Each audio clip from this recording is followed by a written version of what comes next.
ओम साईं राम। आज का साईं वचन बाबा कह रहे हैं, आज होली के अवसर पर, जो कि पूर्णमासी का दिन भी है, मैं तुम्हें यही बताना चाहता हूँ कि तुम हिम्मत ना हारो। मैं जानता हूँ तुमने जितने संघर्ष सहे हैं, जितने कष्ट भोगे हैं, जितनी तुम्हारे दिल में घाव लगे हैं, जिन लोगों ने भी तुम्हें ठेस पहुंचाई है, तुम यह सोचते हो कि तुम्हारा अच्छा करने के बावजूद भी तुम्हें उसका क्या फल मिला। तो मेरे बच्चे, वह तुम्हारे ऋणानुबंध थे जो तुमने भोगे, वह तुम्हारे प्रारब्ध था, तुम्हारे कुछ कर्म फल थे पिछले जन्मों के, जो ऐसे रिश्ते बनकर तुम्हारे जीवन में आए। लेकिन अब उन सबको भोग कर तुम मुक्त हो चुके हो। जैसे पूर्णिमा के दिन चंद्रमा अपने पूर्ण स्वरूप में होता है और वह हमारे जीवन से सारे अंधकार का नाश करता है। पूर्णमासी का चंद्रमा देखने के लिए हम लालायित रहते हैं कि हम उसे देखकर बहुत प्रसन्नता होती है, क्योंकि वह इतना प्रकाशवान होता है कि अपनी उस प्रकाश से सारे जगत को शीतलता प्रदान करता है। वैसे ही तुम्हारे जीवन में भी वह पूर्णमासी का चंद्रमा शीघ्र ही उदित होगा, जब तुम उसी शीतलता का अनुभव करोगे, जैसा अनुभव हम पूर्णमासी के दिन चंद्रमा का दर्शन करने पर होता है, क्योंकि तुमने अपने सभी प्रारब्धों को भोग कर उनसे मुक्त हो चुके हो। मैं मानता हूँ तुम्हें अभी कुछ सफलता नहीं मिली है, जो तुम आस लगाए हो कि हे प्रभु, जो लोग मुझ पर वह सवाल कसते हैं, वह व्यंग करते हैं या मुझे अपने कटु शब्दों के द्वारा दुख देना चाहते हैं, मेरी ऐसी प्रयास जो सही होते हैं फिर भी उन्हें गलत लगते हैं। वे अपनी इच्छा अनुसार हमें चलाना चाहते हैं, और जब हम उनकी इच्छा के अनुसार नहीं चलते तो वह क्रोध से तिलमिला जाते हैं और क्रोध के कारण और ईर्ष्या के कारण वे हमसे कटु वचन बोलते हैं। अगर हम अपने कुछ कर्तव्यों का पालन भी कर रहे होते हैं, जो हमारे माता पिता के प्रति होते हैं, लेकिन हम जब उन विकट परिस्थितियों में होते हैं कि हम आर्थिक रूप से सक्षम नहीं होते, तो वह उन कर्तव्यों को भी यह कहकर हंसी में उड़ाते हैं कि यह तो जीवन के खूब आनंद ले रहा है, यह तो अपने मनचाहे तरीके से मनमानी कर रहा है, जहाँ इसकी इच्छा है वहाँ भ्रमण कर रहा है।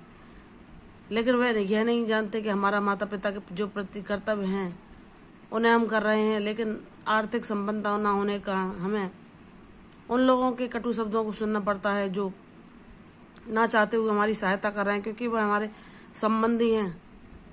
तो वह उसका बदला इन शब्दों के रूप में चुकाकर हमसे लेते हैं कि इन्हें दुख और कष्ट और पीड़ा पहुंचे, और वह आर्थिक रूप से संपन्न हैं और वह अपने जीवन को सुखद बनाने के लिए हर संभव प्रयास कर रहे हैं। वह अपने मन को संतुष्ट करने के लिए हर जगह भ्रमण करते हैं, हर जगह जाते हैं, अपने जीवन में भरपूर पैसा खर्च करके वह सारे सुख पाते हैं जिनकी उनको इच्छा है। वह भौतिक आकर्षण और दिखावे वाला जीवन उन्हें पसंद है, उसको भरपूर जीते हैं। और अगर वह ईश्वर के प्रति कुछ कर्तव्य करते भी हैं, दान पुण्य करते हैं, तो उसका भी बखान करते हैं कि हम इतना दान पुण्य कर रहे हैं, हम अपने जीवन में बहुत अच्छे कर्म कर रहे हैं। वह दूसरों को ये बताते हैं ताकि उनकी संपन्नता, उनकी आर्थिक जो उनका रुतबा है वह दूसरों को दिख सके, उनका अहंकार दूसरों के सामने जा सके कि वह कितने बड़े हैं, कितने श्रेष्ठ हैं। और तुम जब आर्थिक समस्याओं का सामना कर रहे हो तो तुम चाहते हो भी, अगर तुम्हारा मन है कहीं तीर्थ पर जाने का, वहां भी नहीं जा सकते, क्योंकि तुम्हारे पास उतना साधन नहीं है। तुम अपने बाबा से कहते हो कि बाबा आप मुझे शिरडी बुलाते हो, लेकिन ऐसी मेरी व्यवस्था कर दो कि मैं आपके दर्शन करने आ सकूं, ताकि वह लोग जो मुझे अपने बातों द्वारा दुख पहुंचाते हैं यह ना कह सकें कि इसे अपनी परिस्थिति नहीं दिखती, जो ये कहीं भी मुंह उठाकर चल देता है। मैं इन परिस्थितियों में स्वयं को बहुत व्याकुल और विचलित पाता हूँ बाबा। कभी कभी कि कब मैं वह स्वावलंबी जीवन जी सकूंगा जब सब कुछ मेरे अनुरूप होगा, मैं अपने स्वाभिमान के साथ सिर उठाकर चल सकूं। ऐसा जीवन मेरे साईनाथ मुझे प्रदान कीजिए। मैं आपका बच्चा हूं। मैं जानता हूं मुझसे कुछ अपराध हुए हों इस जन्म में या पिछले जन्म में, तो उनके कारण ही ये लोग मेरे सगे संबंधी बन के मेरे आसपास हैं। तो हे मेरे साईनाथ, हे मेरे बाबा, मेरे जीवन में भी इन भोगों को समाप्त करके, इस प्राप्त को समाप्त करके मेरे जीवन में भी मुझे वह रास्ता, वह मार्ग दिखा दो जो मैं अपनी आर्थिक समस्या से बाहर निकल के स्वावलंबी जीवन जी सकूं और अपना जीवन अपने मूल्यों को निर्धारित कर सकूं। किसी की दास्ता अनुभव ना करूं। मुझे जो अन्न दो, मुझे जो संपन्नता दो, वह आप दो। मेरे जीवन में जो मेरे भगवान हो वो आप हो। मैं जिसका गुणगान करूं वो आप हो। मुझे किसी के नियंत्रण की आवश्यकता नहीं। जब मैंने अपनी जीवन डोरी आपके हाथों में सौंप दी है तो आप ही मुझसे अभिनय कराओ, आप ही मुझे अपनी मर्जी के अनुसार चलाओ। हे मेरे बाबा, यही प्रार्थना है। और अब जब जीवन में इतने लंबे समय संघर्ष को सहा है तो सिर्फ आपसे यही प्रार्थना है कि हे मेरे बाबा, अब इनका अंत करके मेरे जीवन में वह पूर्णमासी का चंद्र बनकर आप आ जाओ और सारे अंधकार को मिटाकर, चाहे वह आर्थिक समस्या का हो,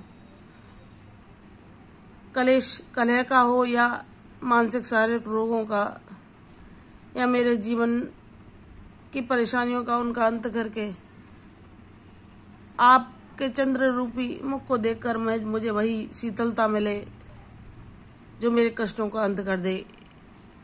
इतनी प्रार्थना मेरी आपके चरणों में है। और जैसे होली लोगों के जीवन में हर्षोल्लास और रंगों का उत्सव बनकर आती है, वैसे ही मेरे जीवन में जो आप रंग भरो वह भक्ति का, शांति का, प्रसन्नता का, खुशी का, आध्यात्मिकता का हो, जिससे मैं अपने जीवन के साथ साथ दूसरों के जीवन को भी खुशहाल बनाने का प्रयत्न कर सकूं। आप ही वह मेरी शक्ति हैं, आप ही वह मेरी भक्ति हैं जो मुझे इन परेशानियों से मुक्त करके मेरे जीवन में शांति को सदैव के लिए स्थिर करेंगे। बाबा कहते हैं, मेरे बच्चे, जब तुमने इतने लंबे समय धैर्य रखा है तो मैं तेरी झोली को अपने आशीर्वादों से अवश्य भरूंगा। बस अपने बाबा के समय पर विश्वास करो। वह जब आता है तो सारे सवाल जो तुम पर उठ रहे होते हैं उनका जवाब मैं स्वयं देता हूँ। इसलिए किसी के कहे पर दुखी ना हो। जो वो कह रहे हैं आज उनके पास आर्थिक संपन्नता है इसलिए वह तुम्हें दुख पहुंचा रहे हैं। किसी दिन मैं तुम्हें इतना काबिल बना दूंगा कि वह तुम्हारे आगे बोलकर ना बोलकर तुम्हारी भक्ति को ही प्रणाम करते नजर आएंगे। वह दिन भी तुम्हारे जीवन में अवश्य आएगा जब तुम खुशियों के शीतलता, भक्ति के रंग को अपने जीवन में हमेशा के लिए स्थिर पाओगे। प्रसन्न रहो, अपने इस उत्सव को हर्षोल्लास के साथ मनाओ। तुम्हारा बाबा हर पल तुम्हारे साथ है और इसका परिचय तुम्हें शीघ्र ही मिल जाएगा जब मेरी अद्भुत लीला तुम्हारे जीवन में घटित होगी। प्रसन्न रहो, यशस्वी भव, दीर्घायु भव। कल फिर आऊंगी साईं वचन के साथ। तब तक के लिए ओम साई राम।